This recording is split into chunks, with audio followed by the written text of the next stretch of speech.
Israël affirme avoir intercepté 99% des drones et missiles tirés par l'Iran, une attaque déjouée grâce à l'aide des forces américaines et britanniques. Antonio Guterres appelle à la retenue après l'attaque de l'Iran contre Israël. Il a rappelé la responsabilité commune d'œuvrer pour la paix. Les États-Unis vont tenter d'avancer dans les prochains jours sur l'aide à l'Ukraine bloquée depuis des semaines à la Chambre des représentants.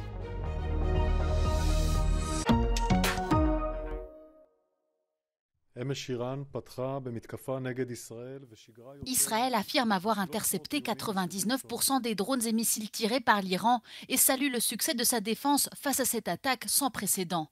Selon Tsahal, Téhéran a tiré 170 drones, plus de 30 missiles de croisière et plus de 120 missiles balistiques. Plusieurs de ces missiles ont atteint le territoire israélien, causant des dégâts mineurs à la base aérienne de Nevatim. Les plus hauts commandants militaires iraniens ont affirmé dimanche que les attaques et missiles de drones contre Israël avaient eu plus de succès que prévu et que l'opération était désormais terminée.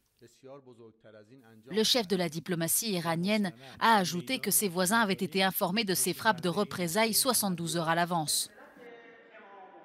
Dans toute la région, les tensions restent vives dans un contexte de crainte d'une nouvelle escalade en cas d'éventuelle contre-attaque israélienne.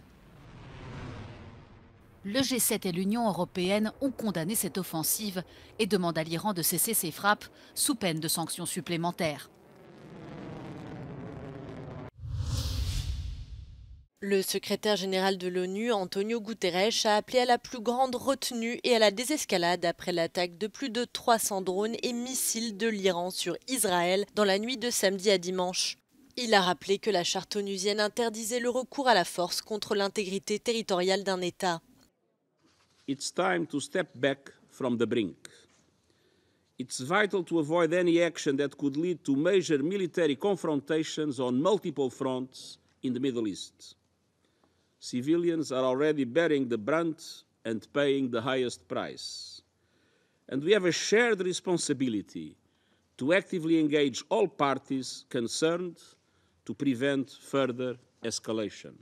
La Maison-Blanche a aussi assuré que les États-Unis ne voulaient pas d'une escalade.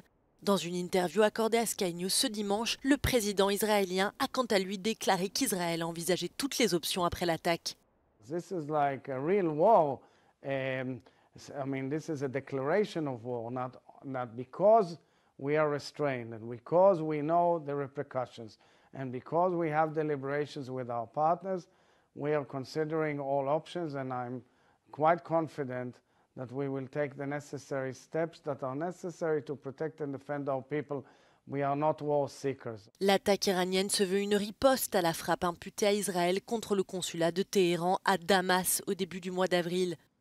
L'Iran avait aussitôt affirmé qu'il ne resterait pas sans réponse et l'ambassadeur iranien avait promis une réponse décisive de son pays.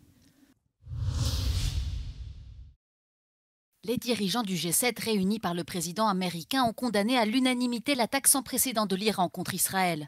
La déclaration commune publiée après leur vidéoconférence réaffirme l'engagement du G7 envers la sécurité d'Israël et demande à l'Iran de cesser toutes les attaques. We call on Iran and its proxies to cease completely the attacks. All parties should exercise maximum restraint. Going forward, we will reflect on additional sanctions against Iran in close cooperation with our partners, specifically on its drone and missile programs. Das ist ein durch nichts zu vertretender Angriff. Das ist eine schlimme Eskalation der Lage und das ist in keiner Weise akzeptabel, nachvollziehbar und hinnehmbar. Les dirigeants de toute l'Europe ont condamné fermement cette attaque sans précédent, soulignant leurs inquiétudes quant à la déstabilisation du Proche-Orient. La situation dans la région, y compris au Liban, sera discutée lors du Conseil européen la semaine prochaine.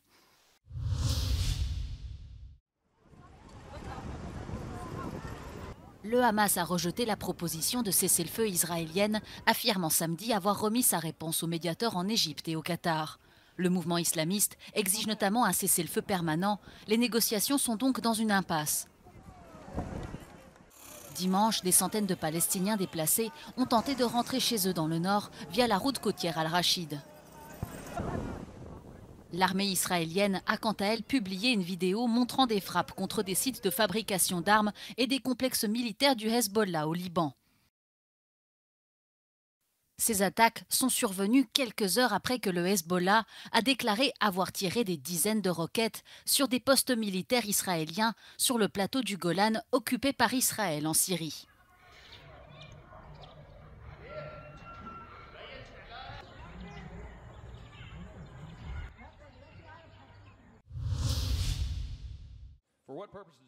Le président républicain de la Chambre des représentants va tenter d'avancer sur l'aide américaine à Israël et à l'Ukraine cette semaine, alors qu'un paquet de 95 milliards de dollars est toujours en salle d'attente.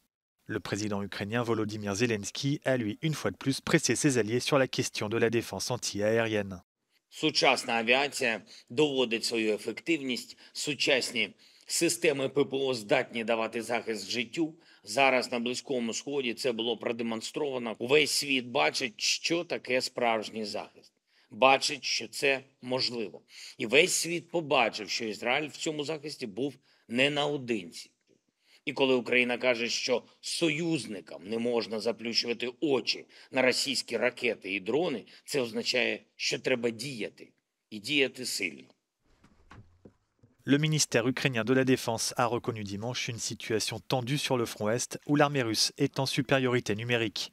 Une percée des forces de Moscou à l'ouest de Bakhmout serait en cours. Ces dernières heures, une personne a été tuée dans des frappes russes dans la région de Soumy, une autre dans celle de Donetsk.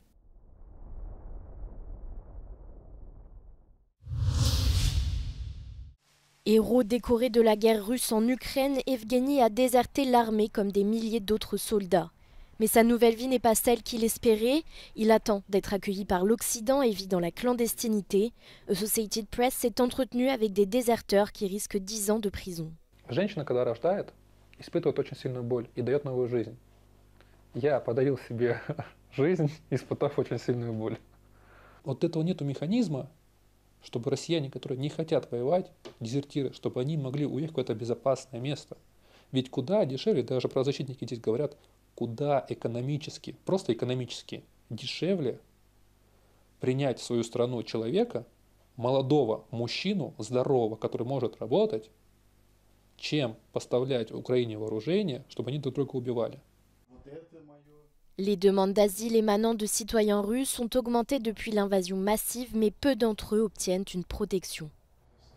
В Казани у меня была совсем другая жизнь, да, у меня была собственная квартира, у меня там была работа, я получал деньги, я там командовал личным составом и все. А тут я живу, сплю на куртках, питаюсь непонятно чем и как бы еще без денег в кармане. И это все равно морально от этого это очень угнетает. Les autorités allemandes et françaises ont statué que les Russes qui refusent de combattre pouvaient demander le statut de réfugié, un statut qui reste difficile à obtenir. Я лучше так буду вот страдать, сам вот так ходить, там вот что-то искать вот это, чем поеду туда, убью человека из-за непонятной вот этого всей войны, в которой 100% виновата Россия.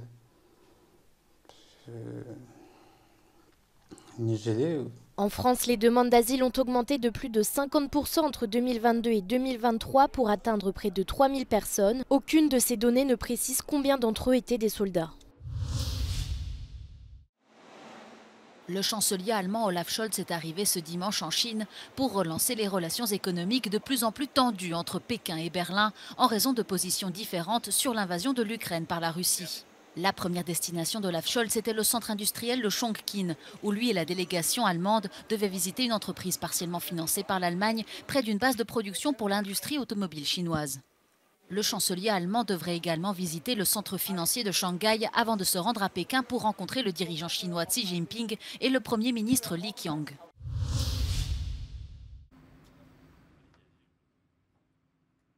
À moins de 2 mois des élections européennes, le candidat de la droite, François-Xavier Bellamy, veut reprendre la main sur le thème de l'immigration. Vendredi dernier, le membre du Parti populaire européen a choisi un lieu symbolique pour rencontrer la police, Menton, près de l'Italie, point névralgique du débat sur l'immigration qui a suscité de vives tensions entre les deux pays.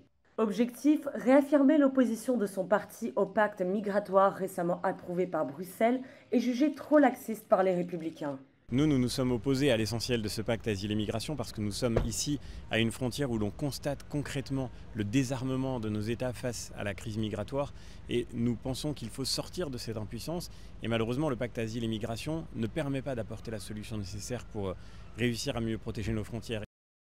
Voilà comment le candidat justifie être allé à l'encontre de son propre groupe parlementaire à Bruxelles, co-auteur du pacte.